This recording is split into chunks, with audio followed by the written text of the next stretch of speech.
ご覧の皆様、こんにちは。この動画は2024年5月20日、東京都の国際文化会館で行われた藤原直哉先生の講演会を収録したものです。講演テーマは、宇宙と精神世界、そして食べるということです。講演では、日本古来の神道そして宇宙観がロハス、持続可能性、オーガニックといった現代的なテーマとどう関係しているのかが語られます。そして今も継続している悲惨な戦争が終わった後で、日本が世界の中でどのような役割を果たしうるのか、一貫した視座から語られています。その知的で情熱的で希望にあふれるお話は非常に貴重で稀有なものとなったと思われます。この講演の比類なき価値を考慮し、耳の不自由な方にもご覧いただけるよう前編に字幕をつけました。当日は講演の開始直前に主催者であるマルーシカローチョコレート専門店のミルクチョコレートを藤原先生を含む参加者約30名に食べていただき、コーヒー、紅茶を飲みながらお話を聞いていただきました。ローチョコレートとは全工程を48度以下で作ることでカカオの豊かな成分をできるだけ損なわないようにチョコレートにしたものです。講演で藤原先生もおっしゃるように、ゴディバのチョコレートとは正反対で、後味のすっきりした調和の良い自然の味のチョコレートです。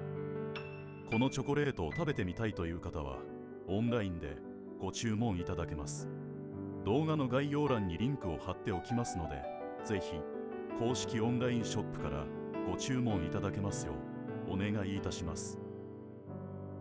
それでは質疑応答を含めて約96分の講演会をぜひお楽しみください。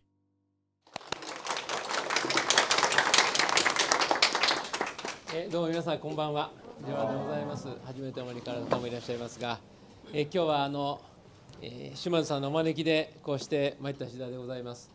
チョコレートは思い出ございましてですね、私45年前大学の自転車部にいたんです。で結構ハードなツーリングやるんですけども、実は自転車って腹が減ると本当にこう自転車に乗ってられなくなるんです。バタンと倒れることがあるんです。で、一番いい燃料はご飯なんです。ご飯がとにかく一番腹持ちいいんですが、切れることがあるんですね。でパンも、小麦ですからもう少し早く消化してくれてエネルギーなんですが、目の前でバタンって倒れちゃって起き上がってすぐ動かなきゃならない時はチョコレート食べるんです。チョコレートがもうすぐに体を動かしてくれる燃料なんです。ですから自転車のバッグの中にいつも明治のチョコレート入れてあったんです。何回か食べたことがありますね。もうダメだ、これ倒れるっていう時はですね、みんなでツーリング行ってますから勝手に止まれないんで、走りながらパンを食べたり走りながらチョコレートを食べたりした覚えがありまして、そんなとこからやってました。で、今日皆さんは食べていただきましたこのチョコレート、私も最初いただきましたけども、一口食べた最初の印象がゴディバの正反対だと思いました。ゴディバのチョコレートの正反対だと思ったんですね。ゴディバのチョコレートってものすごく作り込んだ味なんですよね。もう強烈な味でしょ。酒のつまみにもなるような、だから強烈なパンチがゴディバのチョコレートですよね。でアメリカのチョコレート大体まずいんだよね。ヨーロッパなんだからいいんだけど、そうするとですね、これね、最初私、前にいただいたんですけども、これはやっぱり自然な味だなと思いまして、やっぱ後味ですよね。食べても全部後味でございまして、後味非常にすっきりしてるんですね。これいろんな余計なもの入ってないし、実に調和がいいなと思いまして、で私みたいな昭和35年生まれはですね、やっぱり昔はですね、量とカロリーが勝負なんですよ。とことん脂っこいとかね。だからこんなねやつで育ってこの町まで来まして、サラリーマン時代もですね、東京だととんかつ屋があるんですね。とんかつ屋しょっちゅう行ってですね、とんかつばっか食ってたんですけど、最近全然食べられませんね。若い子たちもですね、もうビールの一気飲み皆さんにしませんし、それから焼肉ったって食べ放題ったって残すしね。若い人が焼肉の食べ放題をどんどん変わってきてるんですよ。やっぱりこう自然な食べ物を皆さん召し上がる。なんかこう体を酷使するから燃料をどんどん入れろってですね、その板チョコバリバリ食うとかね、どんぶり飯にそのとんかつ食べるとかですね、あんまりしなくなりましたね。健康のために皆さんが変わってきたなっていうことを、最近しみじみ感じてましてですね、なんとなくだから自分もそれに合ってきまして、だからもうこの半年とんかつなんか食べてないですよ。もう揚げ物とかですね、あんまり食べなくなりましてですね、そういう意味でこの今日ねこうやって新しい、チョコレート作られてね、島田さんも立派なもんだと思います。それにしても日本はやっぱりスイーツ美味しいですよね。洋菓子も和菓子も。とにかく人のこと悪く言いたくないけど、とにかく外国行くとまずいのにがっかりするんだよね。各地域それぞれの郷土料理はまだ美味しいんですけども、某アメリカとかですね、スイーツは何ですかね、はっきり言って見かけも味もこれどうしてこれ作れるのというぐらいですね、いつも思っておりまして、最近もこの間もちょっとジュネーブとかですね行ったんですね。ちょっとよかって、あそこフランス語圏ですから食い物昔からうまいんですよね。なんかコロナが終わったらみんなまずくなってんのよ、もう本当まずくなってて、お前ら生きてんのかと思いましたよ。生きてんのかお前ら、こんなもんなんでこんなもん食ってんだろうと本当に思いましてですね。なんと申しますが、日本ってですね、バブルはじけても昭和の終わりのバブルはじけて30年以上で、日本は立派なもんですよ。もうみんなですね、お膳ひっくり返すようなことになってますよ、世界中が。はっきり言ってトランプ革命だって革命だからお膳ひっくり返すって意味でしょ、はっきり言って。もうみんなそんな感じになってきちゃって、だから日本はなんか静かに穏やかにこうなってって、でこの次の時代を迎えてるっていうのは本当にこれは良かったなと私は思ってるんです。皆さん日本に自信持っていただきたいと思います。最近政治の方もなんかいろいろトラブルも多いし、変な政治も多いし、それから大企業なんかいろいろ問題だらけでございますよね。でもですね、日本の不思議っていろいろあるんですけども、そんなにとんでもない政治や大企業がいましても、日本の経常黒字は1981年から1回も赤字に転じてません。経常収支は年間ベースでずっと黒字です、日本の経常収支。平成のとんでもない大不況も、それ令和になっても、コロナの真っ最中でも年間ベースで見て経常収支はずっと黒字なんです。経常収支の黒字というのはですね、1年間の買い物、買うものと売るもの、買うものはこれお金払うでしょ、売るものが入ってくるでしょ、この差がいつも黒字だっていうんです。これはすごいことでございます。今だから輸出はね、車以外にもねいろんなもの輸出しますね。で輸入っていうことになりまして、輸出はだから外国人が来て観光でお金を落とすのもある、一応お金の流れから輸出に入るんですね。輸入だと食品だからエネルギーとか資源とか、あと機械類も結構輸入しますよね。随分輸出にはやっておるんでございますが、その収支合わせたら毎年黒字だから、あれずっと金貯まってるんですよ、この国。俺んとこ来ないってみんな思いますが、それすいません、アメリカ持ってっちゃってるからアメリカでみんなもうしてくれちゃってるから本当ね、バカみたいなんだけども、でも要するにあれだけ政治がトンチンカンで大企業トンチンカンでも、なんで黒字稼げるんだと思います？誰が稼いでるんだと思います？民衆が稼いでるんです。役所だったらですね、役所の現場の人はそれぞれ頑張ってるんです。実はあれ上はねとんでもない結構多いですがね、現場は結構頑張ってるんですよ。大企業なんかも割と現場は頑張ってるんですね、あれね。現場第一線は。日本はだから現場の国でございまして、現場の第一線の人たちは本当にそれぞれ頑張ってるんですよ。この力が日本の黒字です。この間トランプがですね、麻生氏が向こう行ったでしょ、時なんかテレビも言ってたじゃないですか。 Japanese people is great ってですね、Japanese people are great ってですね、よくわかりますよ。普通はですね、今の日本の政治や大企業の様子見たら、この国破産してるはずなんですよね。破綻国家ですよ、間違いなく。リーダーたちの様子を見たら正反対なんです。あっち破綻してんだけど、こっちは全然破綻してないんです。確かに生活大変ですよ、金抜かれちゃってるからね。ピーピー言っちゃって、もうみんなさ死に物狂いなんだけど、でもこの程度でとどまってんだから、他行ってごらんなさい。もうめちゃくちゃですから、はっきり言ってめっちゃくちゃでございますから。いやこれが日本の旅の力ですね。で私の健康とかですね、こういうことにすごく興味を持ったきっかけをいろいろお話、簡単にご紹介をするとですね、私は大体その、最初メーカーに行きました。機械の世界ですね。それから役所は数量分析でアメリカの金融機関も数量分析で独立しましたのが1993年32歳の時に独立しましたかね。で大体30代は金融の話とか、経済とか金融とか、そういう話やってて、あんまり健康とかです、農業とかあんまりやってなかったんです。それよりもっと忙しかったんですね。で私その頃ですね、事務所がその麻布十番にあったんです。麻布十番ありまして、今日もちょっとね歩いてきましたけど、昔の風情もある程度残っておりますね。いいところでございますね。麻布十番にありまして、焼肉屋の7階に事務所がありましてですねその焼肉のビルちゃんとまだ残ってましたね。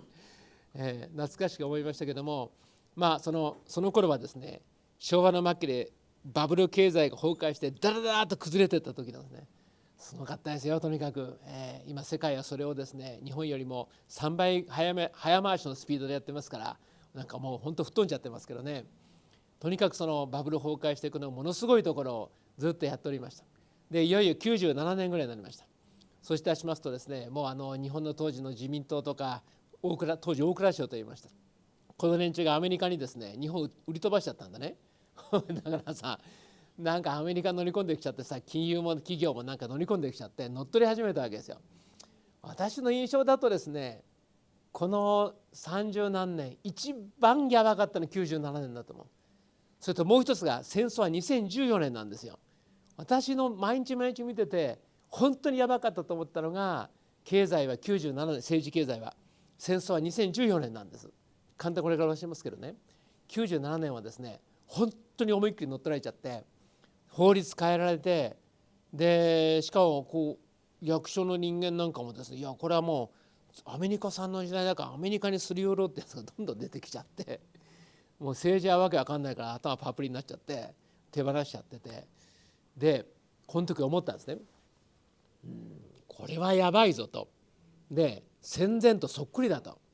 昭和の初めとね、当時だから日本だけ強硬なんですよ。バーッとなんかさ、銀行潰れ始めちゃってね、これほっとくとですね、多分みんな立ち上がるぞと。これふざけたことやられちまったと。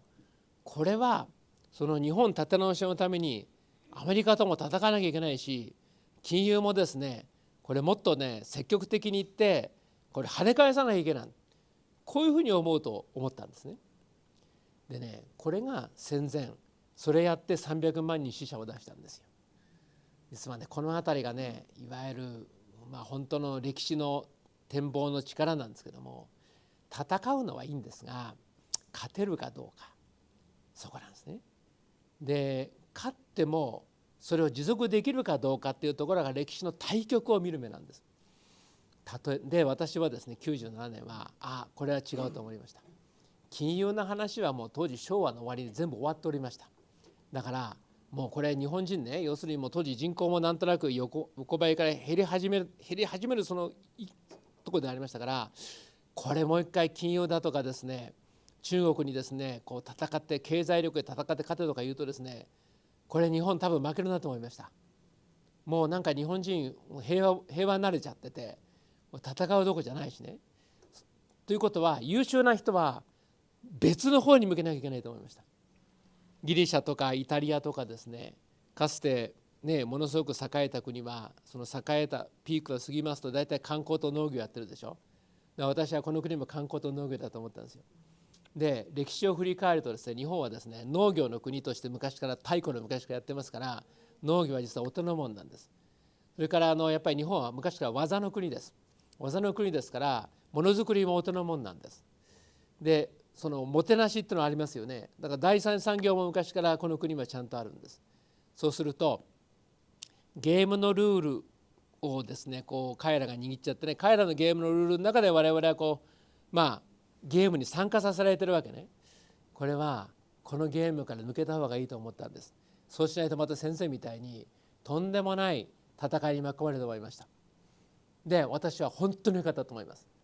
ヨーロッパ、の中の特にバルト三国、東ヨーロッパのいくつかの国、そして中国、もろ参加してモンドゥルってひっくり返っちゃいました。これ見たことか、向こうもひっくり返ったらこっちもひっくり返っております。やっぱり歴史の対局というのがございまして、で97年に一つ本書いたんですね。風紀の心という。いやもうこれからはですね、まずその教育をしっかりやって農業をやってですね、観光もね頑張っていくべきだと。で昔に時代を戻してはいかんと。で戦前に戻すようなことやると大体ろくなことはないから新しい道行きましょうってことを書いたんですね。でその後も99年にロハスっていう言葉が出てきました。これはですねアメリカから出てきたんです。まあもうアメリカもですね99年ぐらいになりますとね、いろんな危機もありまして、でアメリカ人の意識も変わってたんです。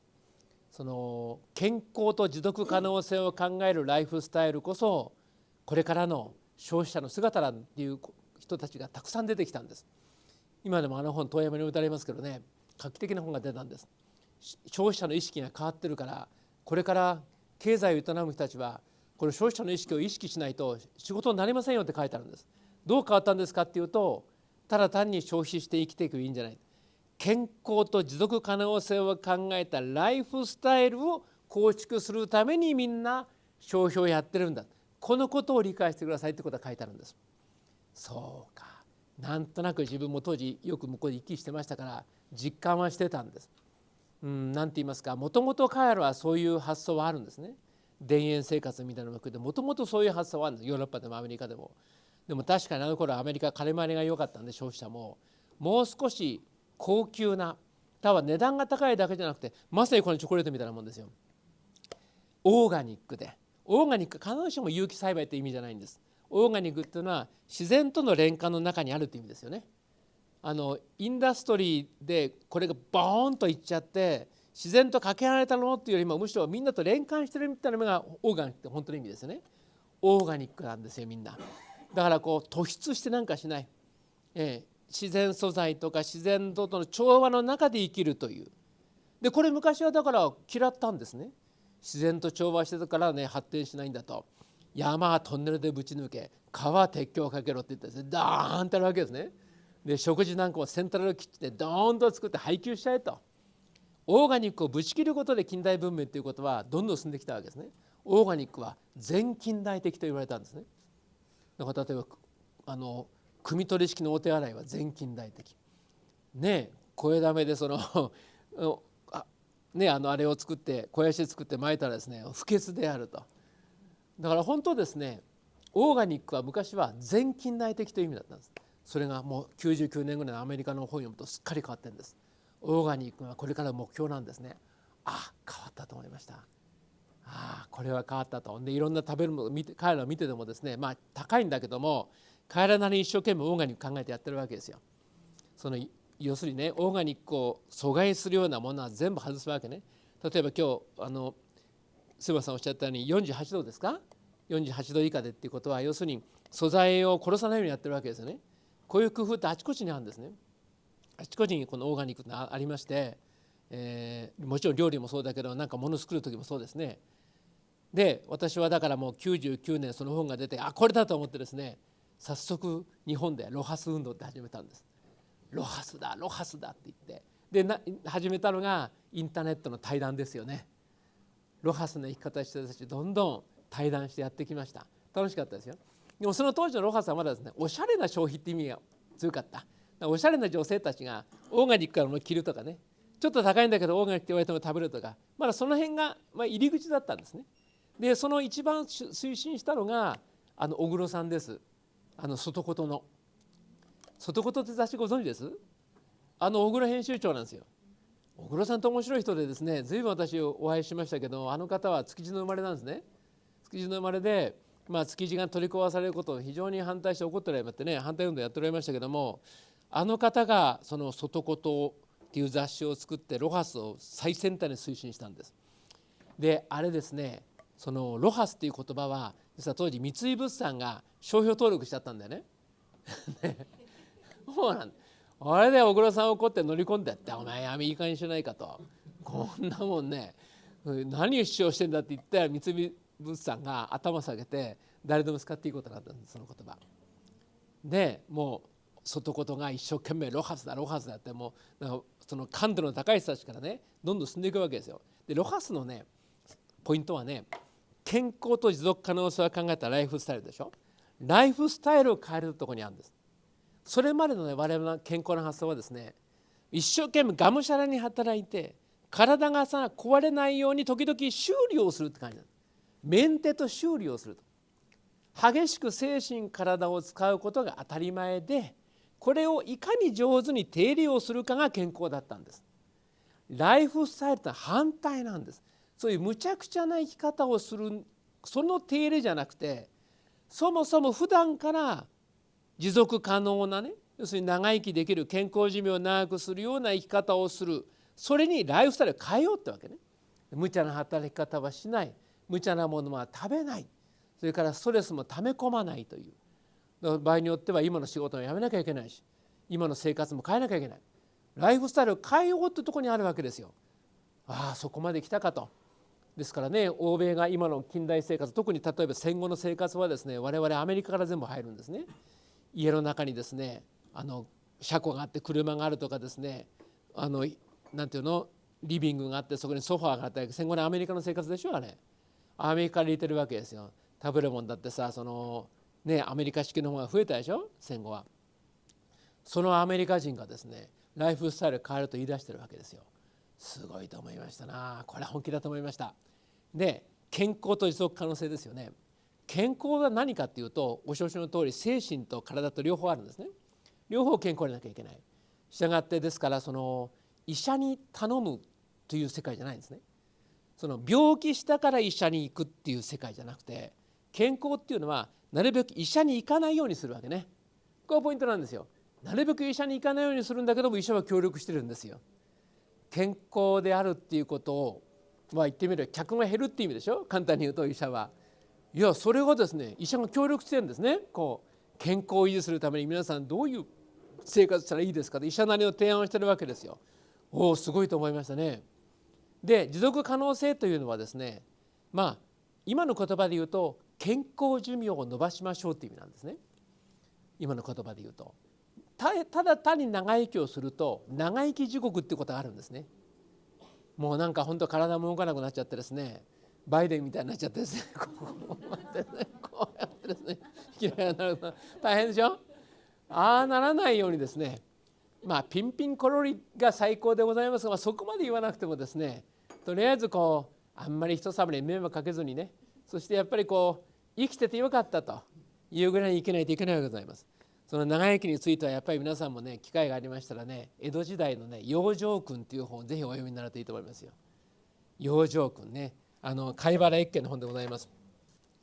ちょっとそっち見にくいかもしれませんけど書いておきますんで、養生をするですね、養生訓と本があるんです。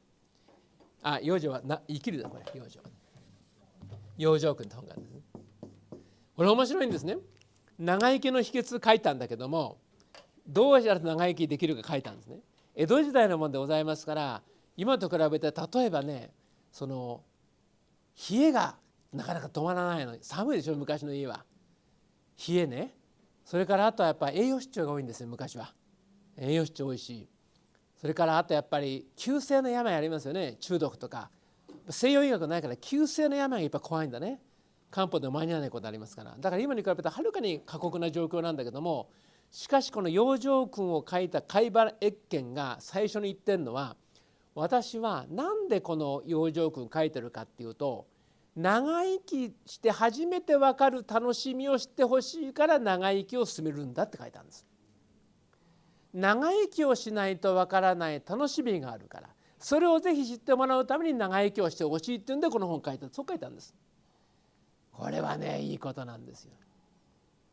例えばね、歌舞伎役者お能です。お能の人たちはですね、いつもいろいろ装束着て待っておられますね。であれはあれなんですよ、人間国宝とかなんだいたい80過ぎでございますよね。ずっと子供とか修行して80ぐらいで人間国宝になりました。で人間国宝ぐらいになりますとですね、結構インタビュー来まして、人間国宝おめでとうございます、どういうお感じでございますか。大体ですね、いやまだまだと言うんですね。いや芸はまだまだこれからでございますと言うんですね。で、本職のですね能力士に聞きますとですね、いやそうなんですよと、実は30代のお能と80代のお能は当然違うんですと。年相応のお能を舞えなきゃダメなんです。でこの世界ではお能の初心という言葉があるんです。初心を忘れずの初心。初心の初の字というのは左側が衣、右側が刀なんです。初霜の初ね、左側が衣、右側が刀、これが初という字です。初めという字ですね。あれはその昔の着物、ね、をその誰か人に譲る時に丈が違いますから仕立て直しをするんですよ。どんな立派な着物でも一旦ハサミを入れて縫い目を解いて洗って、でそれから仕立て直しをする。その仕立て直しをすることがその刀を入れる、そういう意味らしいんですね。初心忘れべからずっていうのは常にそのどんなにいいものでも刀を入れなさいっていうんですね。仕立て直しをしなさいと。だから今ここで成功していても年相応に、なったら全くそれ仕立て直しをしてやり直しなさいって、こういうことだったんですね。いい話でございます。だからそういたしますとですね、年を取らないとわからない喜びは当然あります。言ってみるとその年までいかないとわからない世界ですね。数録で言いましたら途中で終わっちゃうかですね、ゲームですよ。最後の方まで行くとね、ゴールすれば見えるけども途中でさ終わっちゃったらそこまでいかない世界あるわけですよ。だからぜひぜひその皆さん長生きをして年を取らないとわからない楽しみをぜひ知っていただきたい、こういうふうに書いてありますよ。そういう意味を書いてあります。養生君ということは、これが持続可能性なんですよ。日本流に言えば、もちろんアメリカ人はそんな難しいこと言ってませんよ。当時言ってたのは、例えば地球温暖化のこと、地球環境のことがまず出てくるんですね。あとはやっぱり体のことです。寿命が短くなっちゃうのは嫌なんで寿命を長くしましょうって言ってるんですけど、日本でも持続可能性って言葉使わないだけで昔からそういう考え方あります。だからそれがその養生訓の中によく出てくる考え方ですね、今言ったようにね。そうするとこれは要するに長生きというのはただ単に長生きするために長生きするんじゃなくて、長生きをしないとわからないその人生の喜びであり新しい境地を得ること、ここが長生きをするっていう意味だと。その長生きするためにはやっぱりオーガニックにいかなきゃいかんと。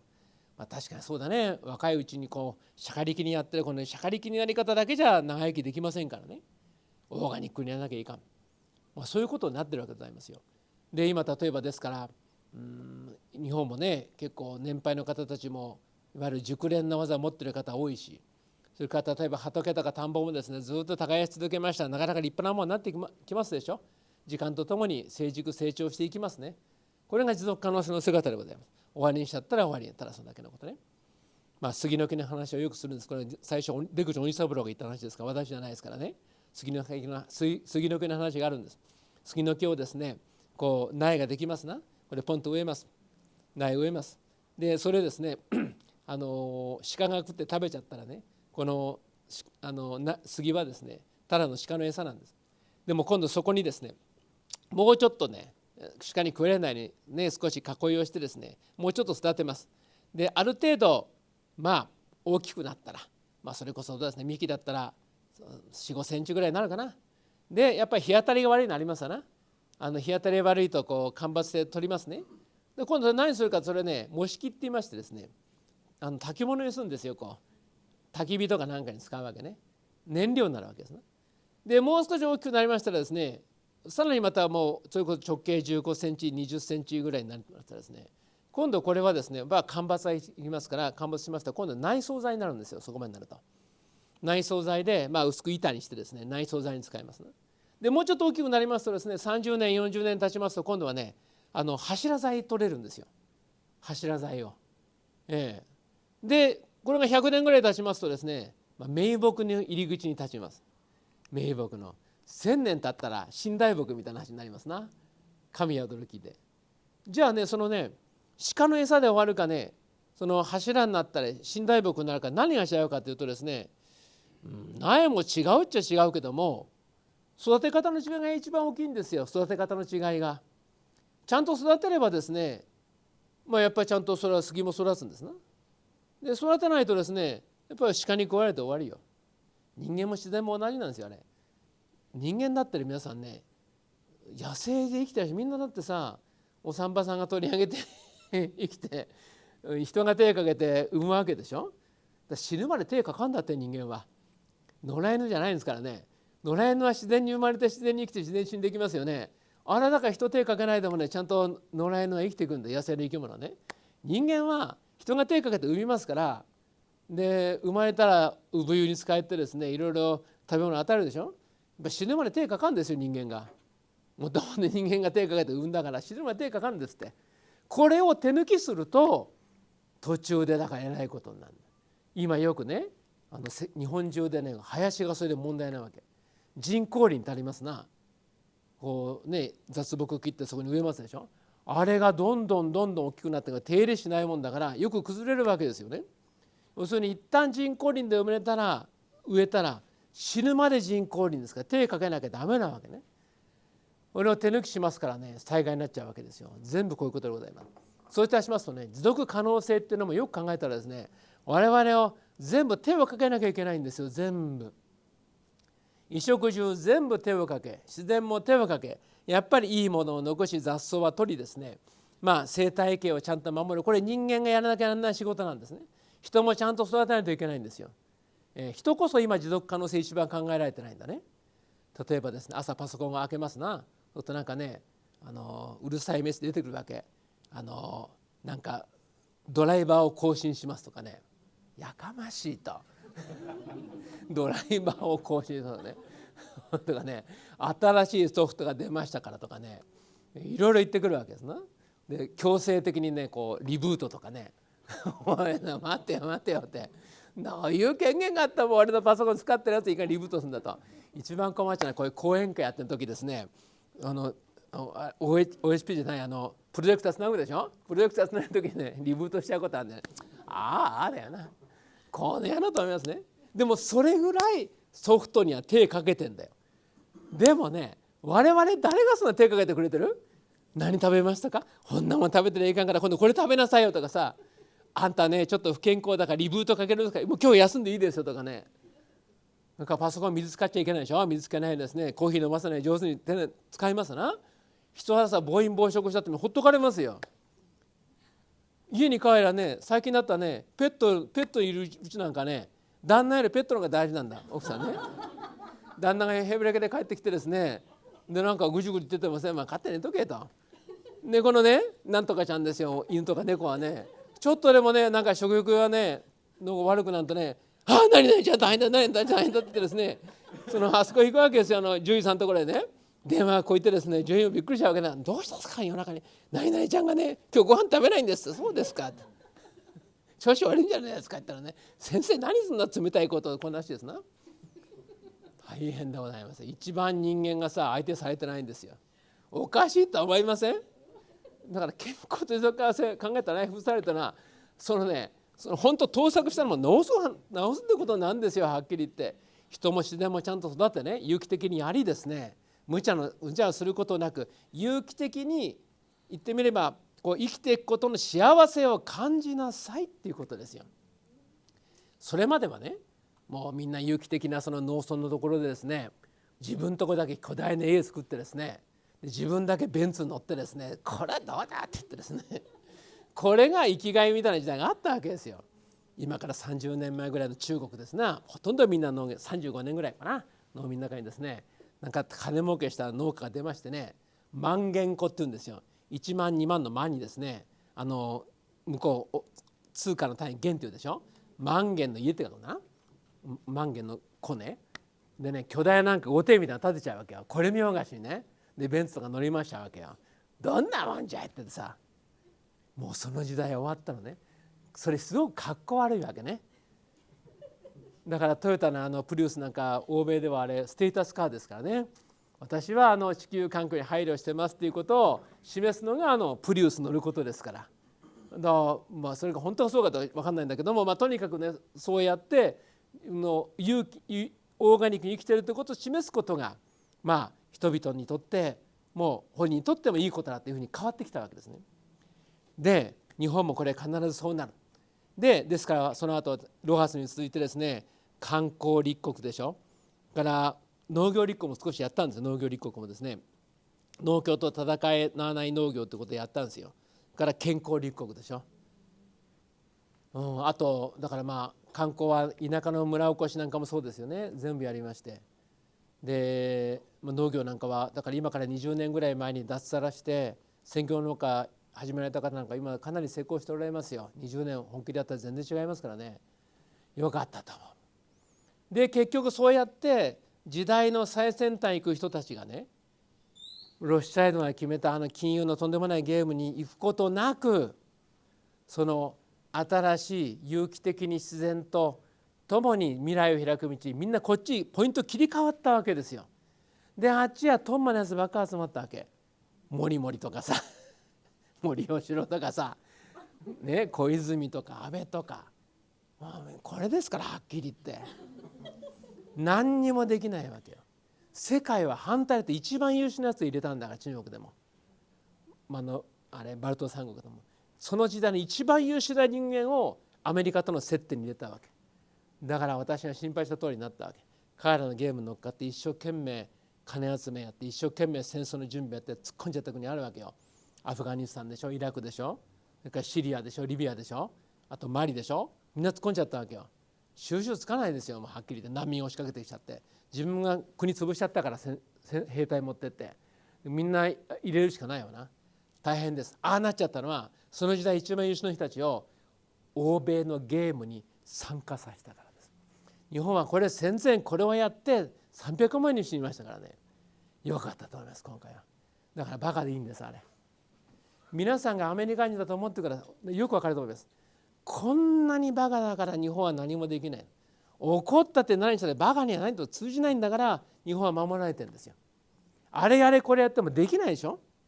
でも本人たちは自分で金儲けやってるから満足して、できないでもさ別に恥ずかしいとか何思わなきゃ、自分で金儲けやってるから。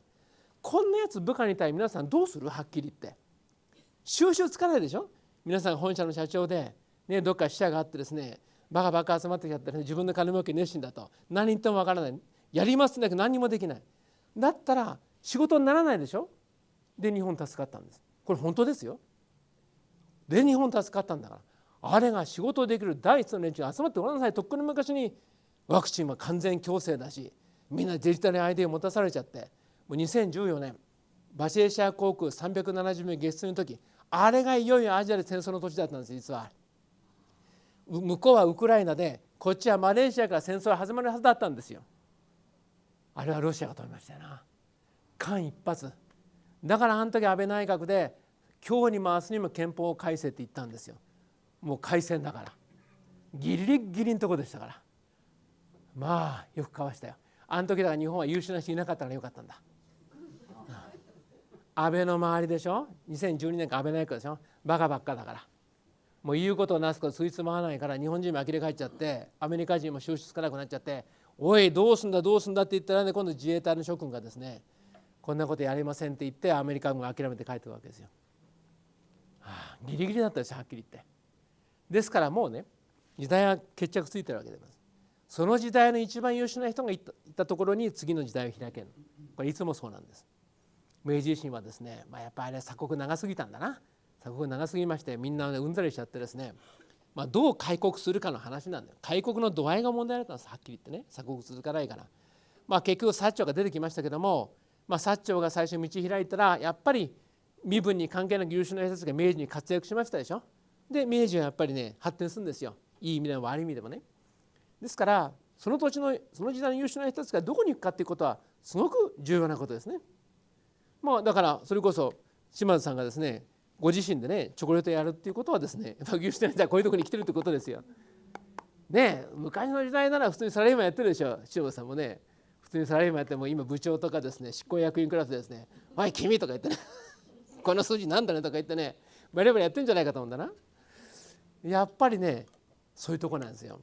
で欧米も確かに戦争やとかとんでもないのいるけども、あれはやっぱあんまり優秀じゃないよね、見てるとね、明らかにね。で私はですね、彼らは本当に困ってるように見えるんです。私こういう体験があるんです。30年前にですね、ソロモンってアメリカの投資銀行辞めた時に、ひどくなったから辞めたんですけども、先輩方いたんですね、いろいろね。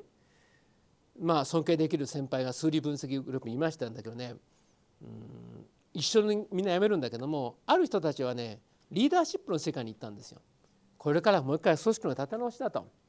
リーダーシップマネージメントに結構行きましたね。あとね、神様の学校行った人いましたよ。神学校にディバインスクールってその行った人いまして、もうだから金融足洗った後は今までのインダストリーの世界ではなくて、もっと人間とか神とかそっちに行ったのがとっても印象的だったんです。しかし私見てると全然あれ収束してないように見える。っていうのはですね、その目に見えない世界を統合する力って欧米の哲学にはどうもないような感じがするんです。畑やるのはいいんですけども、神はなかなか見えないよ。でこの神と今この金を司っている神が同じ神だってこともなかなかイメージ湧いてこないね。病気も健康も同じ神から生まれてるっていうことがなかなかできてこない。どうしても敵味方なの。どうしても。そうすると見てるとみんなバラバラになっちゃってますよ。昔元気だった人たちもバラバラになっちゃってて、ああですよ。だからね、ロハスっていう言葉は消費者の運動として始まりましたよね。20何年前にやってましたよ。でも今しかしロハスやってる人たちもたくさんおるんでございますけども、ロハスはロハスなんだ。で畑は畑なのよ。であと例えば環境に関する問題は環境の問題、全部分断されてて、一つになんかたまり場で一つ共同体作ってみんなで盛り上げようっていうには全くいないとは言わないけども、体制はそうなってない。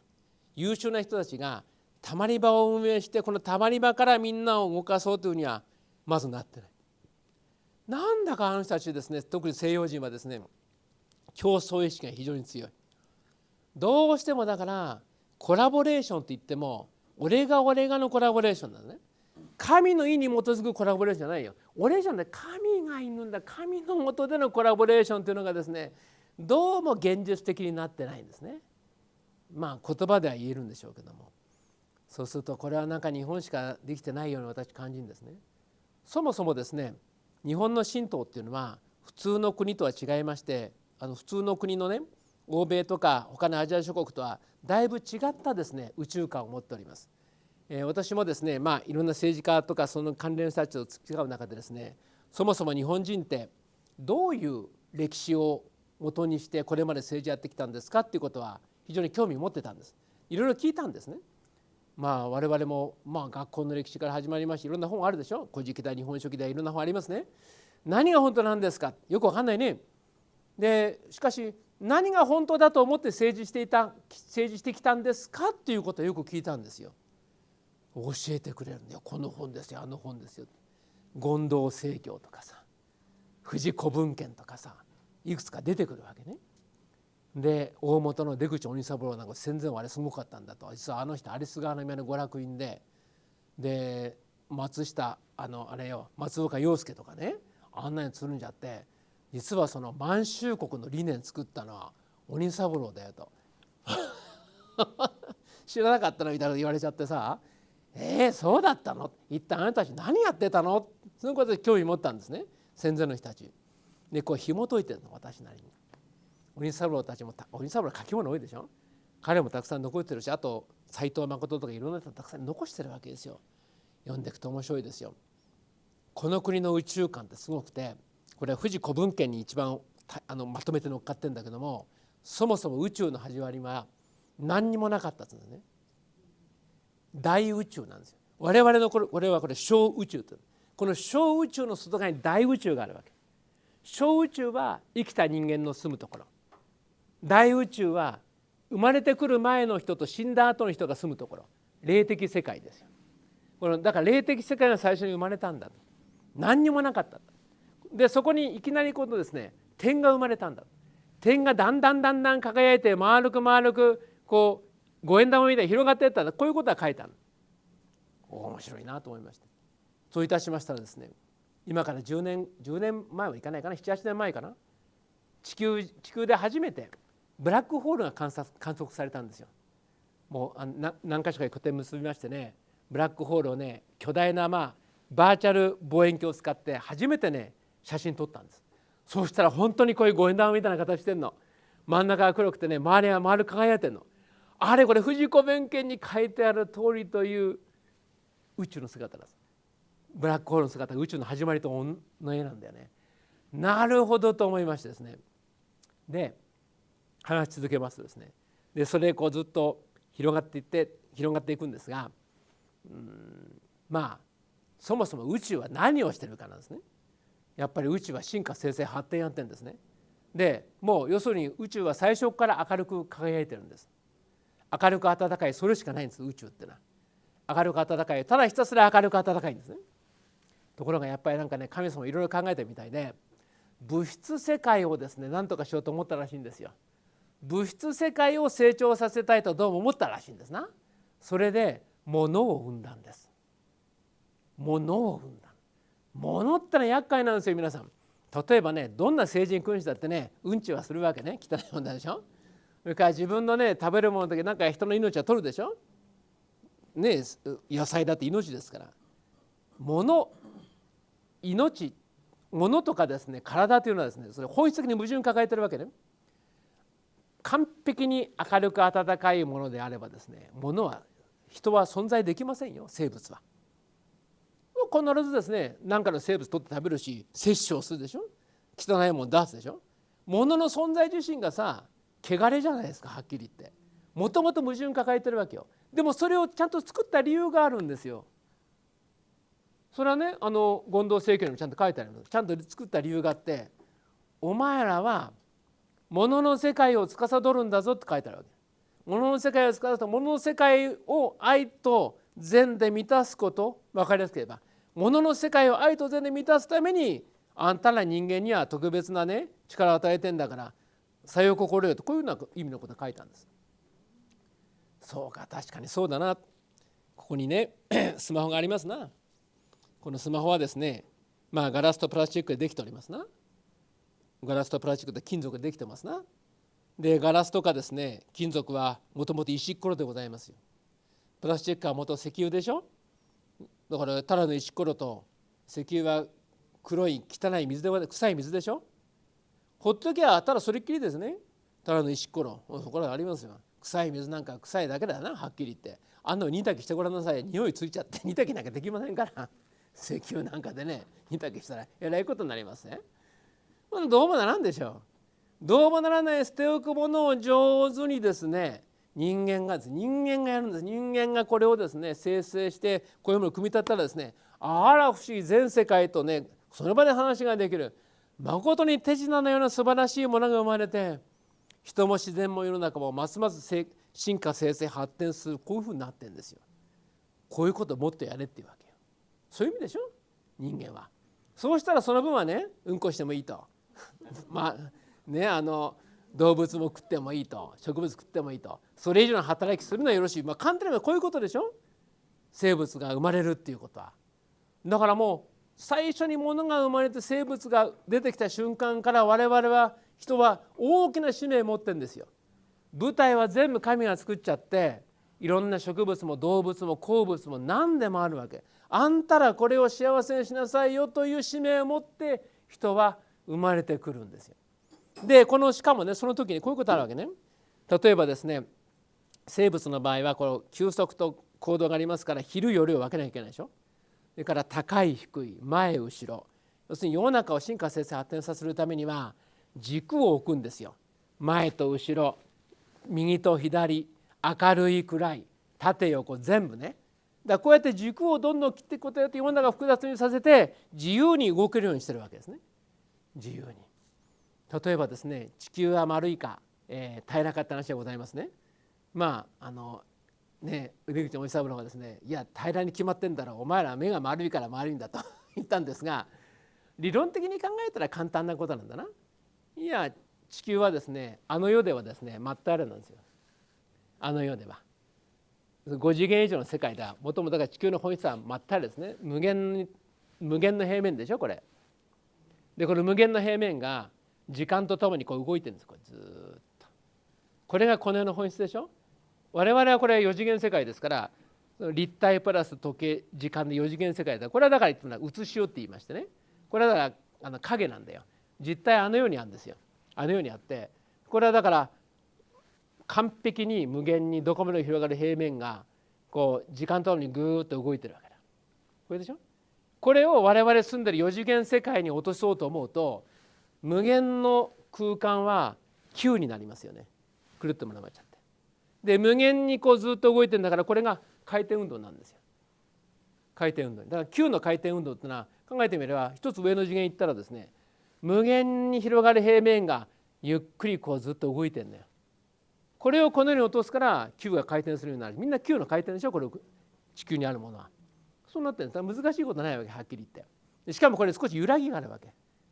完璧な機械時間じゃなくて、少し揺らぎがあって、揺らぎのところに神が入るんだよ。そうなってるわけですね、分かりやすく言うと。ですからなかなかもってすごい話でございまして、でこういうところでですね、地球は始まるんですが、やっぱり最初ですね、ある事件が起きるんですよ。あまりにもですね、人がね、活躍しすぎて、やっぱり人は自分の命を守るということ熱心でございますから、やっぱり太古で昔戦いがあるんですね。取り合いがあります。殺し合いがあります。世の中一旦めちゃくちゃになっちゃった。すなわちですね、この塵や芥がどんどん溜まっていくわけですよね。要するに作っては壊し、戦争もやり、殺し合いもやり、みんなバラバラになってぶっ壊れていく。これを掃除する手段がなかった。昔は掃除ができなかった。だからどんどん溜まっていっちゃって、言ってみればそもそも悪神なんてものは初めは存在しなかったんだけども、塵や芥、ゴミが溜まったらそこに悪神が生まれてきちゃった。こういう話なんです、日本の神道ってのは。だからそのゴミの中に氏が湧いてきたような話なんですね。もともと悪神はいないんですよ。そのゴミとかくだらないものが溜まっちゃうと、そこにですね、ゴミが悪が生まれた、こういう世界なんですな。でございますからですね、それで起きたのが例のノアの箱舟洪水です。ノアの箱舟洪水で全部流れちゃうわけだ。で神もですね、これはいかんと、せっかくね素晴らしいこの世を作るためにやったら大きなことになっちゃった。何が悪いかったら、そのお掃除ができない、環境の循環ができないことが問題だということで、そこで作った神様が払い戸の神様、お祓いの神様なんです。お祓いって神道で4人の神様連携プレーでやるんです。4人の神様連携プレーで、この払い戸の神様が生まれたのがそのノアの箱舟洪水のその後なんです。ここで生まれましてね、で以来ですから、我々はどんなに人が元気に活躍して何やったって地球も宇宙も壊れなくなったんです。その代わりデタラメあったものが流れ去ることになったんです。それまで反対だったんです。お祓いの神様がいないと、デタラメと宇宙全体、地球全体がぶっ壊れてノアのことになっちゃうんだけど、その1回目のその後はですね、お祓いの神様が出てきましたから、もう大丈夫なんです。よく地球が壊れることを心配すると言いますが、何の心配もございません。地球壊れる前にあなたが死にます地球は全然大丈夫。それがお祓いの神様なんです。お祓いの神様はすごくてですね、全体がぶっ壊れないようになったんです。だから人間はいかようにでもやればいいので、間違えたら必ず神がそれを消してくれますから、事前に察知してやめればいい。最後に流される前に事前に察知してやめればいい。神と共にやっていけば、いいか悪いか自然に感じられますから、そうなったんです。それずっとやっております。で続きがありまして、そうは言ったってですね、その殺し合いとかさ、取り合いばっかやってますとね、いつまでたったら前に進まないわけですね。で今度もう一回ね、じゃあノアの箱舟洪水みたいなのが実はあるんだと、2回目があるんだと。で2回目はですね、魂の洪水だって話になったらしいんですね。1回目は物の洪水で流しちゃって、今度は魂の洪水だと。自分の心の中で自分の心をきれいにできない人はですね、ちょっとご退場いただこうかと、こういう話になったらしいんですね。すなわちこの地獄をね廃止すると。この世の地獄を廃止するんで、地獄にしかいられない人はもうこの世にもあの世にもいられなくしたんだ、こういう話なんだね。地獄って立派なもんでございますよ。悪党も悪党らしく生きていけますからよくヤクザが任教道と申しますのはね、任教の世界はね、法律が通用しないんですよ。法の支配が及ばないからね、義理と人情で生きるしかないわけだからね、任教は義理と人情っていうのよ。法が通用しないからね。でもそういう世界あったわけ。法が通用しなきゃ義理と人情で生きていけたでしょ。でも日本は暴対法ができてもう30年後になりますかね。30年もいかないかな、それぐらいになりますかね。もうヤクザも生きていけませんわな。と仇になるしかない。でも俺仇生きていけないって言ったらいよいよ居場所がないでしょ。外国行ったって最近取り締まり厳しいですな。月にはまだちょっと早すぎるし、月は生育に早すぎるしね、行き場がないじゃないですか。改心する以外に行き場がないじゃないですか。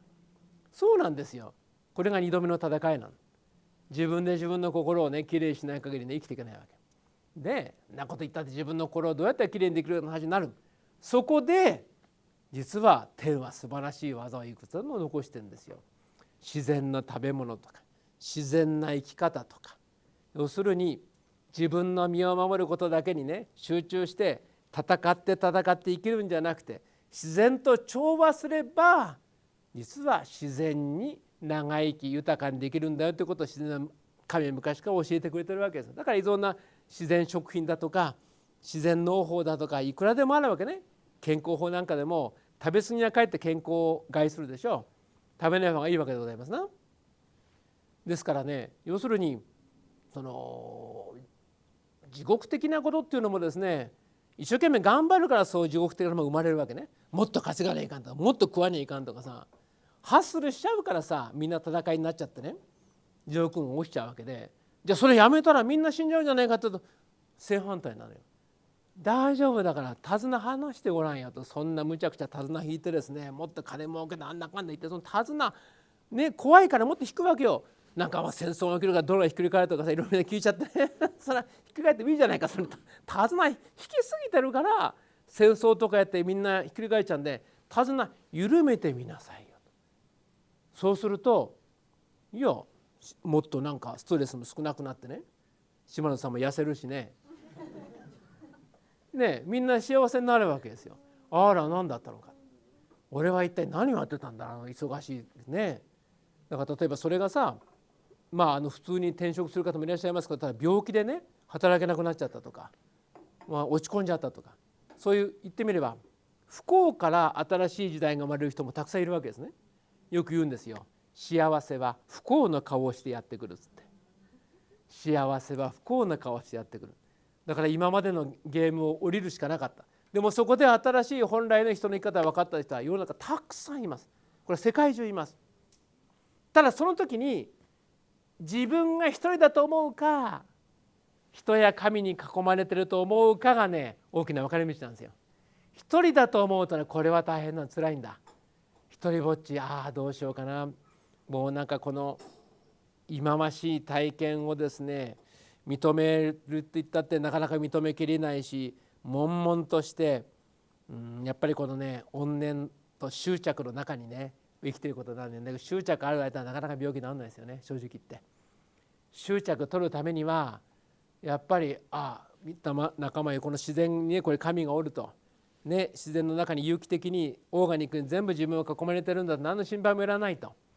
何するかは自然に直感で教えてもらえるから、直感が入ってきて直感に基づいて行動できる緩やかな体になってればそれだけでいいんだってことに気がつくわけですよ。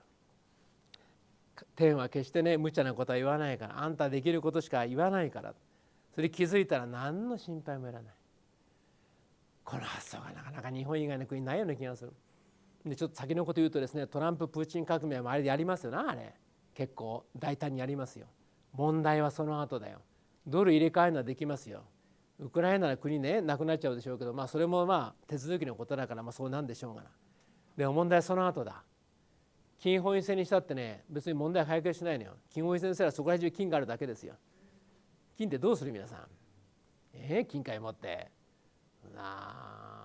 どうする、金塊使って食い物は生まれないぞ。金塊じゃどっから持ってきます？だから物だってそうだよ。いいものだってサービスだって金塊から生まれませんの。金はあくまでお金の一つですからね。誰が作るのそれ、いいものって。サービスも最後そこになってくんですよ。いいものっていうのもね今もオーガニックだけダメですから、有機的でないと、突出してですねやると、例えば半導体みたいなもの突出してますよね。全ての自然を消し去ってやるでしょあれ。だからもうちっとも安定しないじゃない、半導体のビジネスなんて。何兆円投資しましたって5年持ちはいい方でしょ、はっきり言って。あんなビジネスさ、ああいうふうになっちゃうわけよ。金食い虫で何もさ、なんか画期的にならないんだね、正直なこと言って。だからもうね、そんなことやってたってそれはなくなっちゃうだけで、金いくらあったってさ、うまいもんをどこでも作ってくれなかったら何も食えませんですよ。いい機会なかったらね、やっぱ困る人はたくさんいるでしょ。こういう建物の設備だってさ、しょっちゅう停電するじゃしょうがないじゃないですか。金塊持ってたって停電するわ停電するわな。これね、いい機会に変えなきゃダメでしょ。じゃあいい機会誰が作ってくれるんですか、世界の人が間に合うぐらいに。そんなこと全然できてないでしょ、はっきり言って。トランプに申し訳ないけどさ、中国人さ、はっきり言って金渡したら買い物して終わりだよ、今の中国人、アメリカ人なら。本当今のアメリカ人さ、金渡したらもう買い物して終わりだよ、あれ。外国からさ、表の貿易止めりゃ裏から入るだけだからさ、はっきり言ってね。そもそも自分たちで作るっていう、それはさ、オーガニックにこの土地の自然とともに共生する、この自然の土地と一緒に生きるからここで作る話になるわけで、彼は一生懸命ね、建国の時を思い出せっていうわけですよ。建国の姿を思い出すと。思い出せったってさ、余裕のある人は思い出すでしょうが、今日一日さ、どうやってさ子供に飯食わせるかやってる人はそれどころじゃないでしょ。まだまだはっきり言って。ロシアは今度逆なんですよ。自然のものいくらでもあるんだけど、お金がない国ははっきり言って、あそこ機械とかやっぱ作れないのよ、はっきり言って。売り物いくらでもあるんですよ、油でも金でもね、材木でも。でもそれ誰か買ってくれる人がいて初めてさ、車も走るわけよ。確かに自分たち最近作ってるけども、中国から結構輸入してるでしょ。中国今どうなってます、はっきり言って。もう毛沢東の時代に逆戻りじゃないですか、あれ全部陳腐化していくよ、あんなことやってんと。要するに投資もしないし、みんなね、真剣にここで稼ごうと思わない、真剣に未来を作ろうと思わない現場なんてものはどんどん風化していくんですよ。誰も手入れをしなくてさ、どんどん風化していく中心商店街と同じ。もうあるもんだけ使おうってなっちゃうから、あれじゃダメなんだって思ったことで大失敗したでしょ。それをまだやってますよ。まだ見てるとですね、あれはいないことやってると思うぞ、正直言って。日本しかないと思う。日本人が救うっていうのは日本の考え方でないと救えないと思う。我々はですから太古の昔の素晴らしいものを継承してるんですね。だから宇宙と自然の関係だって今言ったように、この自然はちゃんとお祓いの神働きますから心配いりませんよと。何かあったら人が流されるだけですから、流されないように気をつけていきましょうねと。でその天変地異も何も教科も全部そういうことですから。で自然はこの自然の時間で動いておりますと。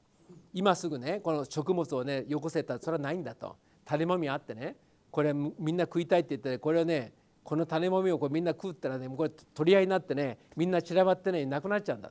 でもこれを今ならね、今田植えの季節でしょ、これどっか植えるんですな。3ヶ月4ヶ月経っちゃうですね、この一握りのね種もみからねたくさんの米が取れる。そしたらみんな食いきれないぐらいの米が取れるわけですよ。たった3ヶ月か4ヶ月ね待ってこれ育てればいいわけですよ。これが自然と人間の関わりでしょ。これをやればいいだけのことですよ、はっきり言って。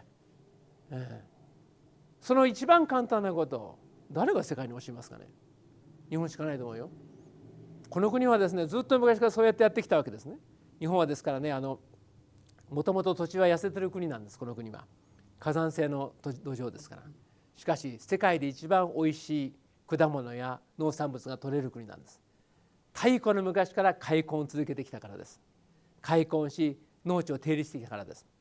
じゃあ最近なんか農地手入れしてないから大丈夫なのっていうと、むしろこれが人間版に作用が生まれ、昭和30年代ぐらいから化学肥料を入れすぎちゃった。日本の農地は窒素リン酸カリ入れすぎちゃって、肥料特に窒素過剰の電波が多すぎるわけだから、しばらく休ませてちょうどいいんです、実はあれ。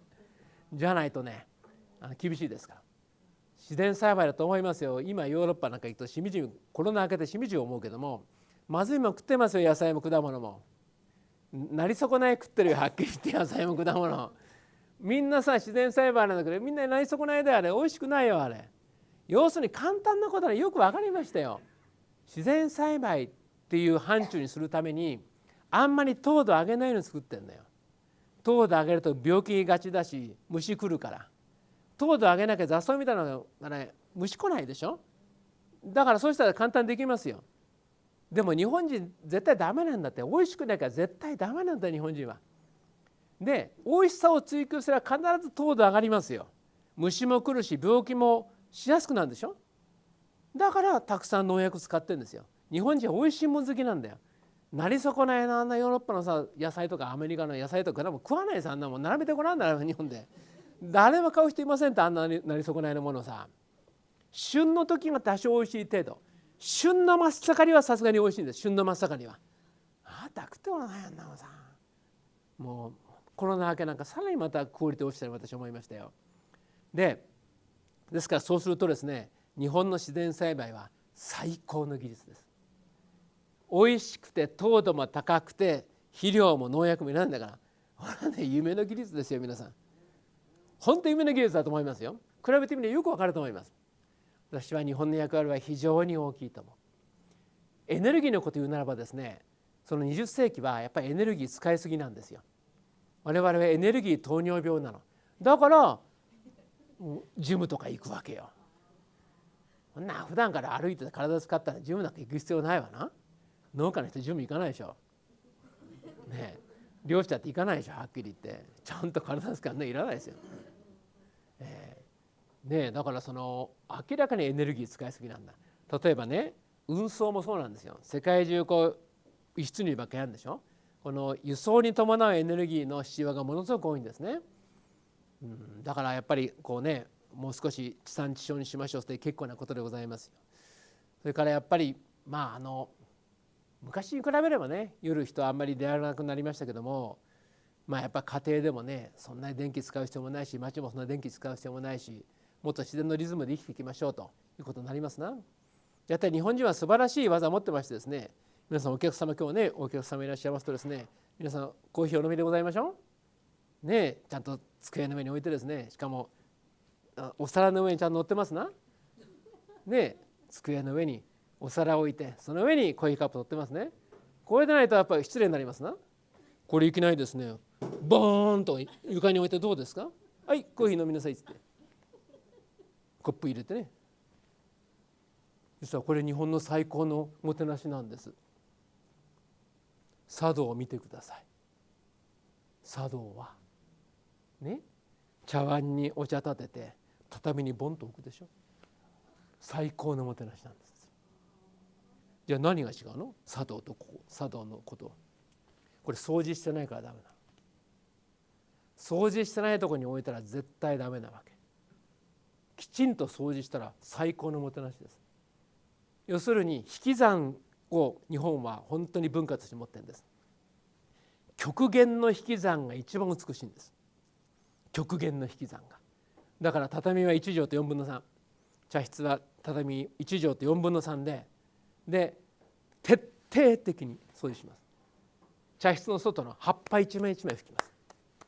葉っぱ一枚一枚拭き、お茶事なんですが徹底的に掃除します。の畳にそのままお茶を一切受け皿とかその机とか皿とかお皿に一番そのまま置くのが一番のもてなしであります。わびってのあります。こういう建物ですね。ちょっと時間が経っておりますが綺麗でございますな。これはもうちょっと経ちますとですね、だんだんひび割れてまいります。汚いビル建物になりますな。汚いものを美しく見せるのを錆と言います。錆びてるの錆なんです。古くなっちゃって汚くなるものを美しくさせちゃうのを錆と言います。古いものを生かすということですね。詫びと錆という文化には本当にエネルギーはあまりいりません。例えば茶道なんかですね、夜やるのがあります。ろうそく立てるんですね。ろうそくですね、皆さんろうそく使うでしょ。あまり大きく火が上がりませんね。和ろうそくって大きく火が上がるんです。だから結構明るいんです。なぜ和ろうそくは大きく火が上がるか知ってます？普通の皆さんお使いのろうそくは芯に紐が入ってて、紐に火つけてだんだんろうを溶かして燃やしてるんです。和ろうそくは真ん中紐が入ってないの。真ん中空洞なんです。紙を丸く巻いてあるんです。火つけると空洞だから下から空気が上がってくる。だからわっと炎が上がって明るいんです。それから菜種油と言ってますね。あれ実はあんどんの油になるんです。灯芯ありましてね、灯芯にあれで油を吸って火つけるといい火になります。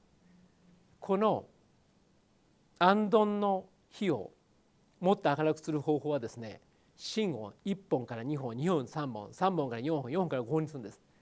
芯を増やすとそれだけ明るくなります。簡単なことでございます。そうやってちゃんと美しいもの、素晴らしいものができるんです。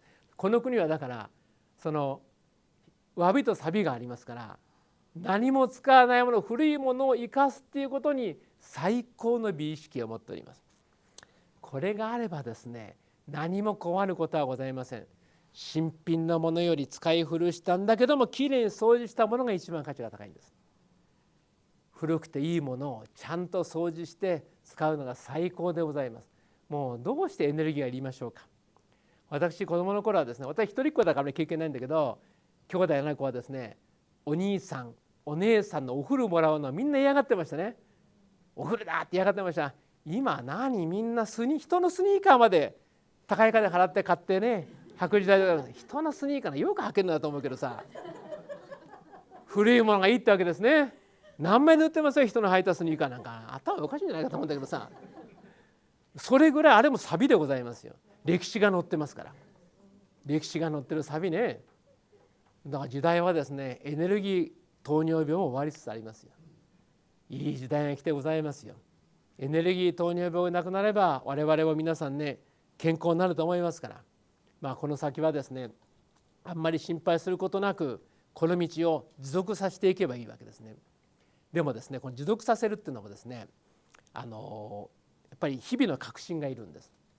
例えば今 NHK のテレビドラマで朝の連続テレビ小説で戦前の女性弁護士の話してますよね。あれでよく出てくるのは憲法97条なんです。基本的人権のことなんです。皆さん読んだことありますよね。もう忘れてますけどね、憲法97条にはですね、基本的人権のことが書いてあって、これはずっと昔からこの築き上げてきたもの、永遠の歴史なき築き上げたものだっていうのが意味のことが書いてあるんです。今この時に初めて基本人権パッと来たものじゃなくて、長い歴史の中で紆余曲折があってできたものだってはっきり書いたんです。我々の分は常にそうなんです。今我々がやってることがどんなに両発な時代であっても10年後は何か変わってるはずなんです。で10年前とも違うんです。時代は常に進化生成発展してるんです。去年と今年は必ず違うんです。ですからどんなに安定した時代でも必ず新しいものは生まれてくるんです。新しいものを生まなきゃいけないんです。必ず何か変えるべきものがあるんです。変えた方がいいものがあるんです。だからその時代生きている人たちはその時代の制約の中で常に新しいものを作っていく。こうやって世の中は進歩していくんです。革命によって世の中は進歩するんではない。革命の反対がレボリューションの反対がいったこのサステナビリティですね。革命っていうのはお膳ひっくり返しちゃいます。でそれに対してサステナブルってやることはですね、何にも変えないって意味じゃないんですね。何にも変えない、これ死んでるって意味なんですよ。動かないからね。緩慢な死を意味するんです。何も変えないってことは。船だってそうでしょ。例えばエンジン止めればですね、風に流されてどっか漂流しちゃうだけでしょ。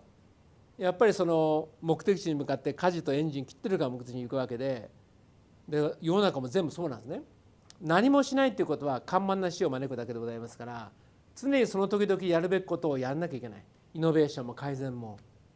だから我々は常に今何が必要かと考えて、自分は今何ができることを考えて、昨日までできなかったことを今日何ができるようになってるか、明日は何をしたらいいか、いつもそれを考えて行動する。これが人の生き方なんです。私はだからそれはね、だいたい10年おきぐらいやるといいと思うんですね。10年おきぐらいにですね、リーダーを全部交代させて、若い時にしかできない仕事は若い人に任せればいい。年配になってできない仕事は年配に任せればいい。要するに初心はそれべからずで、大体年回りでできる仕事は大体決まってますから、大体枠がありますから、だんだんみんな順番に経験していけばいいわけですね。何も難しくないですよ。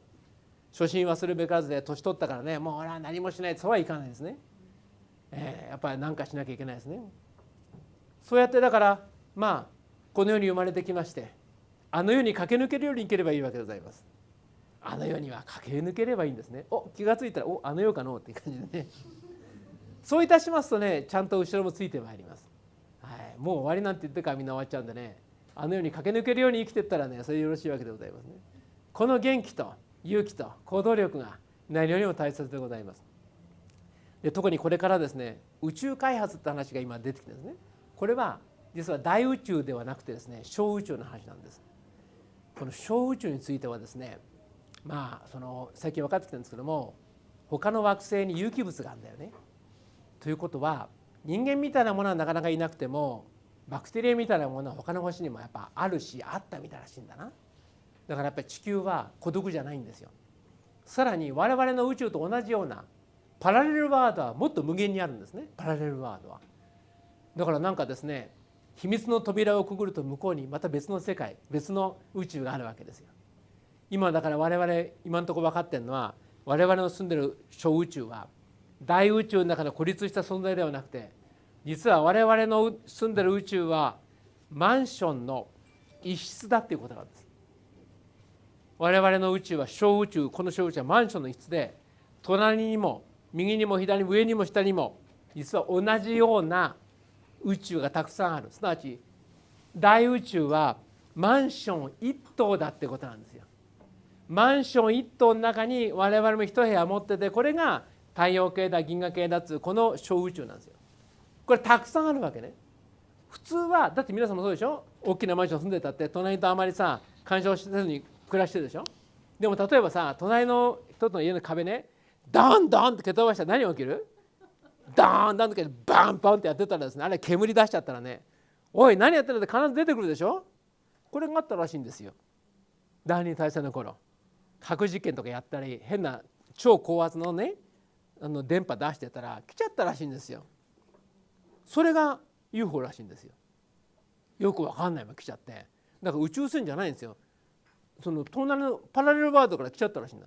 だからいまだにわかんないわけで、来てやってたことっていうのが軍の作戦でこうダンダンってやったりさ、核実験やるやつを邪魔しに来るわけね。やらせないように。だから軍は敵と思ったわけですよ。俺たち邪魔するから敵であると。でこの混乱になってきちゃったわけで、いや簡単なの、ちゃんと友達がおるわけよ。隣にもちゃんと誰か住んでるわけな。ですからこれから先我々はですね、すなわちこの体はこの小宇宙の外に行けないわけね。これルールになってるわけ。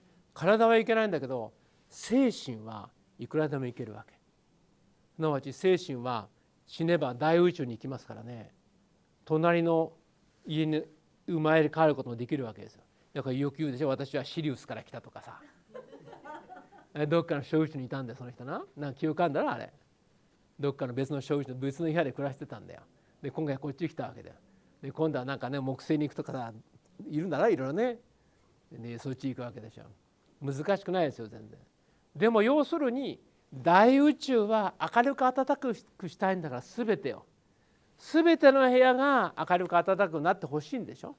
だから別に気にすることないんですよ。別に隣の部屋に誰が住んでたってですね、神はこの世を明るく暖かくしたいんだから、それが宇宙の大きな意志でございますから、それに従って精神も物質も明るく暖かくする、それが我々の使命なんですね。そうやって生きていけば問題ないわけでございます。ですから今日ですね、もう20世紀の人口爆発も終わったと。人口爆発が終わるとですね、我々は実はすごく幸せになります。よくね戦前のこう写真見ますとね、子供がたくさん写ってるんでしょ。たくさん子供いるような街にね、我々ね、昔こんな子供がおった、今は子供を選んで偉いなと思いますがね、当時の記憶は違いますよ。バーッと子供おるでしょね。あと10年経ったらこいつみんな一生飯食うと思うんで、一生飯食うと思ったらどうします？この子も一食、あの子も一食、毎日だよ。この子一食、一食、これも一食、こんなどんどん生まれていくんだよ。どこで米作ります？はっきり言って。田んぼこれっきゃないんだよみんなね。狭いとこで暮らしててさ、田んぼこれっきゃないんだよ。どんどん子供生まれるわけよね。お母さんが7人も8人も子供生まれてさ、どんどん育ちますよ。みんな一生飯食うようになるんだ。どこってこんな米持ってきます？人口爆発って大変なんだから。それではっきり言って幕末の人口爆発開始から日本は大陸出てったの。はっきり言って食えないものだから今1億2000万ぐらいおりますかね。幕末は3500万ですよ。大陸出てって食ってって、でその後は科学技術の進歩で、科学技術の進歩とあとは世界のね経済の一体化でとりあえずこの人口爆発をしのいだの。中国も全部同じ、ロシアも同じ。だからこの20世紀の人口爆発こそ物質文明を極限まで進めたんですよ。極限までいかないと生きていけないから、みんな遺伝子改変ぐらいしないと飯ない国もたくさんあったわけですから。気候変わっちゃって飯作れないと、小麦できないとどうするんだと、みんな飢え死にするんじゃないかと。この変わったこのねとんでもないところでもなんかできる作物ないとみんな飢え死にするでしょう。切実だったわけです、はっきり言って。でももうその無理もしなくていい時迎えたんですね。やっぱりだからもうね、こんな無茶な食物じゃいらないし、もっと自然に生きればいいし、それからなんか不健康だよな、ブランデー飲みながらさ、ゴディバのチョコレートばっか食ってんのもさ強烈なブランデー飲みながら不健康でしょ、はっきり言ってね。あまりお勧めできないですよね。やっぱり変わってきたのよ。だからそれ我々はちょうどこの世代はですね、そのゴロンと変わるところ生きてるんですよ。ゴロンと変わるところで、昔みたいにエネルギー使わないし、で同時にもっと環境と共生して生きてきますから、いわゆる人類の黄金時代の始まりです。で我々がずっと継承してきた哲学はこれから間違いなく世界を救うと思います。もうどう見てたってもう今のあんまじゃもう収集つきません、はっきり言って。アジアだったってですね、多様であるっていうこと以外にあまりないでしょ、はっきり言って。多様であっていいんだけども、そのものづくりとか一次産業二次産業三次産業ね、お金もらえるからやってる以外のものがあまり見えてこないじゃないですか。じゃあかといって19世紀的な貧困に戻るだけいかないでしょう、はっきり言って。みんな困ってると思いますよ。何も出てこないもの見てても。正直言ってコロナ後なんか特にそうなっちゃった感じがする。田舎にこもれたでいいんだけど、そこで終わっちゃってんのよ。田舎にこもってそこで学んだことを次どうする、そこが見えてこない。どうもそんな感じ見ててします。まあだからはっきり言って我々っていうのは我々が昔この国が伝えてたものがね世界を救う時代なんだろうと思います。ですから我々こそですね、もっと真剣にですね未来づくりをすればいいってことで、ですから特に食べ物もね、もうやっぱりこれが健康の基本だしね、もう世界はやっぱりこれから健康が一番だと思いますよ。プーチンもですね、今から10年ぐらい前かな、ウラジオストックあたりが一つにぎわったことあったんだね。みんなで開発しようって言って、ウラジオストックの東方会議だね。あの頃もそうですけども、なんか昔から言ってたのが、日本にはぜひ長寿の方法を教えてくださいって言ったんでね。港を作る、鉄道を作る、橋かければ中国人もできるから日本にしかないことを教えてくださいと。一つが有機農業なんですよ。あそこほら寒いから微生物の活動があんまり活発じゃないのよ。だから大変なのよ、あの国は。なり損ないになっちゃうわけ。何が良くないんだよ、正直言って。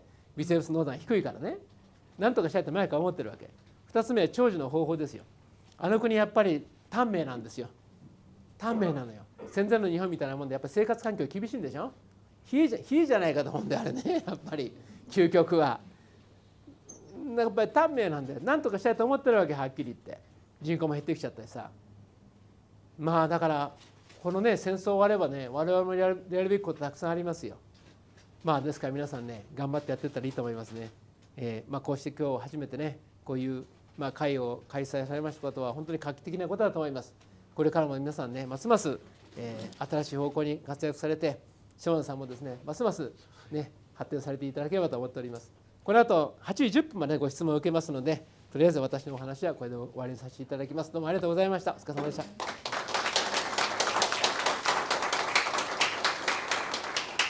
ではご質問ありましたら何でも結構です。はい、政局の話でもいいですよ。何かありましたらどうぞ。はい、どうぞ。はい。マイクだけ。マイクいきます。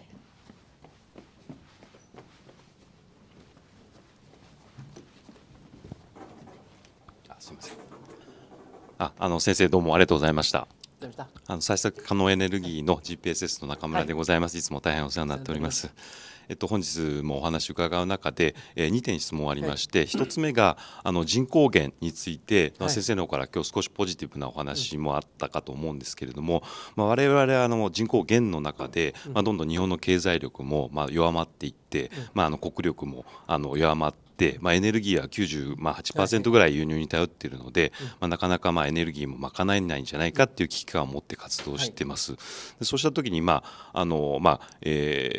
後ですね、そういった状況の中で、エネルギーはもっと糖尿病だから使わなければいいじゃないかっていうおっしゃる中ですけれども、なかなかそうもいかないなというところで、この、転換期の中で、ちょっとどういったことがちょっと必要なのかなっていうのが一つ目のご質問です。で2つ目はずっと継承されてきた、日本の国の中で、1945年の敗戦期に、非常に大きな教育も含めて哲学も含めて、分断があったんじゃないかなと思っておりまして、でその中で、戦前のですね、墨塗りとか燃やされた教科書っていうのが最近結構復刻されてまして、収容ですとか国史とかちょっと自分で読んでみたんですけど、やっぱそういう真心とか思いやりとか、そういうのをなんか本当に小学校中学校とかで教えてるんですね。だからそういったものをもっとこう盛り上げて教育になんかもっとこう浸透するような手立てっていうのはなんかないのかなっていうのをちょっとその2点ご質問させていただければと思います。よろしくお願いします。人口についてはですね、人口爆発は大変だと申し上げたんで、人口がどんどん減っていいというわけではないんです。で問題はどのあたりで止まるかなんですね。昭和20年の頃が本土が大体7000万人なんですよね。だから7000万人ぐらいまで減るっていうのが大体厚労省の予測じゃないですか。であれはもうやっぱりこの社会的な要因が大きいんですね。はっきり言ってヨーロッパフランスなんかはですね、婚外子 OK にしたでしょ。その時結構子供増えるんですよ。結婚しない子供を OK にしちゃうとですね、どんどん子供増えますから、しかし日本はどうかなそういうことありましてですね、社会的要因ってかなり大変なんです。でも最近ですね、親の気持ちは変わってきてね、それこそ昔は標準世帯とか言ってですね、夫婦2人に子供2人とか言いました。今それなくて子供さん3人よりもいるお宅も増えてきましたよね。だからやっぱり子供さんをたくさん作るご家庭も増えてきたんです。ですから何もしてないわけではなくて、徐々に意識も変わって、しかしあととにかく金が足んないわけで、金の話は実はね簡単なんですわ。軍事費やめたらいいの、世界中で。ロシアなんか軍事費が GDP の 8% 以上ありますよ実はね。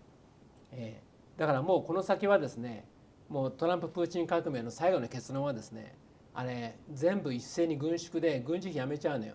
戦後の日本もそういう軍事費やめたからね民生が発展したんですよ。ところが今それいきなり言い出すと、どの国も強硬派がいるもんだから、お膳繰り返されちゃうから、軍事力強化柱やってるだけで、あれ決着ついたら一斉に柱倒しますから、軍事費やめて全部民生に回すときますから、それが最後の結論ですよ。トランプ・プーチン革命の金は出てくるんで、生活の余裕も生まれてくるから、それで人口をどれぐらいで下止めするかが、これがやってみないとわからんね。人口減りすぎるとこれまたえらいことになりますからね。全くおっしゃる通りで、エネルギーなんですけども、皆様自然エネルギーやっておられますよね。正直言って多様性の時代なんですよね。多様なエネルギーをミックスで使う時代ですね。集中型ではないですから、だから分散多様なエネルギーの利用なんで、化石燃料から始まって、ただ原子力はちょっと危ないよね。原子力の実態が分かったら多分誰もやらないと思うんですね、あれね。だからできる範囲でいろんなエネルギーミックスしてやっていこうということだと思いますよ。そうすると鉄道みたいなものはどうしても火力発電所がまだいるだろうな。火力発電所はしばらくいるでしょうね。で、例えば中国でもアメリカでもドイツでも石炭炊いてますよ、まだ一生懸命。黙々、煙こそ出さないけどもまだやってますよ。日本なんかまだよっぽど進んだ方でございますよね。そう簡単に変えられないから、当面は多様なエネルギーをミックスして使うと、こういうことしかないと思いますね。もうしばらくやってみて画期的な方法が出てきたら、そこでもう一回考えようということですね。2つ目の教育でございますが、戦後日本に入ってきたリベラル教育となります。リベラル教育、戦前あまりにもね悲惨なことが多くて、大家族制の下でね戦争とかあってやらいことあったんで、もう戦前のものは全部やめようという時代がなかったんでね、でリベラルに行こうということをやってましたけども、さすがにリベラルもですね、皆さん自信を持てないことになりまして、アメリカでもそうですね、トランプたちはもうリベラル目の敵にして潰そうとしてますよね。気持ちよくわかります。リベラルやっていっちゃうと自分が何者か分かんなくなっちゃう、国がなくなっちゃう、そうなんですね。だから元に戻そうということで、ですからやっぱり徐々にそういう方向に向かってるんじゃないかと思います。で教科書とかですね、学校で使うものもあれ制度で決めてますから、あれ変わるのは一番最後です。はい、どうしても制度でやってるものは変わるの一番最後ですから、あれになる前にまあ分かった人がいろいろ子どもたちを指導して変えていく、それしかないんじゃないかな、今のところはそう思っております。はい、失礼しました。ありがとうございます。あとは、はい、どうぞ。ありがとうございます。先生にお聞きしたいのが、もしお子さんで小中学校のお子さんをお持ちでしたら、どんな教育なり習い事なりさせるかなと思いますか？まあうちももう小中学校はもう全部前に通過しましたけども、私はとにかくね、たくましくあることを一番にしましたね。公立の中学校高校ですから、世の中には多様な人がいることをとにかく学ぶことが一番大事ということは、かみさんにも子供に言った覚えがありますね。大体こう大学行ったりですね、就職するとね、同じような価値観の人、同じようなその背景の人ばっかりになるんだね。あれがなんか弱さのもとなんですよ。子供の時こそですね、世の中にはこんなにいろんな人がいるかっていうことを身をもって体で知るべきだと思ってましたんで、そういう意味でたくましくと言ってました。習い事はなんか絵やったりピアノやったりしてましたけど、まあそれはね趣味の世界ですよ。まあ何かやってもいいですわな。ただ基本的にはその初等中等まではですね、とにかくもうゴロゴロ芋洗いみたいなところで経験させるのが一番だと思います。それが人間力の基本を作ると思いますから、今でもそれは変わってません。はい、ありがとうございます。あとは何かございますか？先生ありがとうございました。先ほどレボリューションはいかがなものかというお話をいただきましたけれども、藤原先生の中で、やはり周りにはレボリューションは何かを変えようという時に、ぶっ壊して変えようという考え方の方もいっぱいいらっしゃると思うんですが、そういった方々を考え方を変えようと普段されているのか、それとももう、そういう方とは、あまり関わらず、レボリューション以外の例えばエボリューションであったりとか、そうではないアプローチをしている方同士で、固まって心地よくいった方がいいのか、どちらのお考えでいらっしゃるのかということをお聞きしたいです。いや本人が強ければ、いやレボリューションの人の話もよく聞いたらいいと思いますよ。どうしてレボリューションになるかよくわかりますから。エボリューションで進むのかレボリューションになるのか、その境目があるんですよ。これ知るにはですね、レボリューションはどんなものか、どうしてレボリューションやりたいのか、そこで分かんないと分かりませんから。だからその革命は混乱ですよね。でも次の時代進みますから、エボリューションが滞ると革命になっちゃう、どうしてもね。で従って革命が困ると思ったら、革命のことをよく勉強するといいんですよ。どうして革命になるから、エボリューションと革命のレボリューションの境目をね知るとよく分かります。これ以上やったらこれ革命だと、これだから変えようとかね。だからよく付き合ったらいいと思いますよ。ありがとうございます。付き合って革命はどうして生まれるのか、何考えてるのか、それはよく学んでおくと革命を起こさないで済むと思います。はい、その際にもう一つだけよろしいですか？どうぞ。その境目を見極めるためにやはり近づいていくと、やはりこう人が集まればエネルギーですから、巻き込まれたものから離れられなくなる現象っていうのは生まれると思うんですが、そこの何か引き際であったり見極めはもうそれも経験で培っていくものというふうに。それはだから自分の強さなんですよ。引きずられようと思ったらそれ引いたらいいですよ。全部自分で加減すればいいですから。なるほど、はい、ありがとうございます。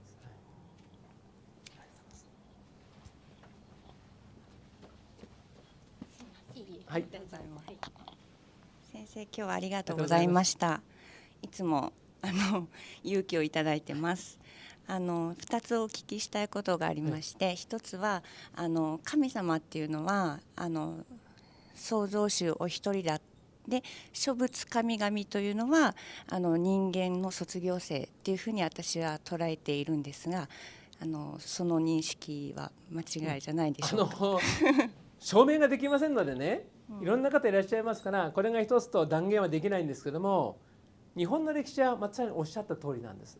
日本の歴史。実は日本の歴史はおっしゃった通りの姿なんです。立派な神様は実は最初人間なんですね、あれね。人間で、要するにね、昔素晴らしいすごい人いるでしょ。でね、まだそれが神になる前はね、昔こういうすごい人がいたっていうその昔話の中でそのことが語られるんです。あまりにもすごいとですね、今その誰がいたらその教えが役に立つから、今の教訓になる。これは神になる瞬間なんです。昔こういう素晴らしい人がこういうことやってた。それがその素晴らしいこととすごい考え方。今すぐこれ使える場合は、過去の人が誰か関係なく今その考えとか行動を使うでしょ。これは神になる瞬間なんです。日本はこうやってまさにおっしゃったようにして人から神が生まれてきてます。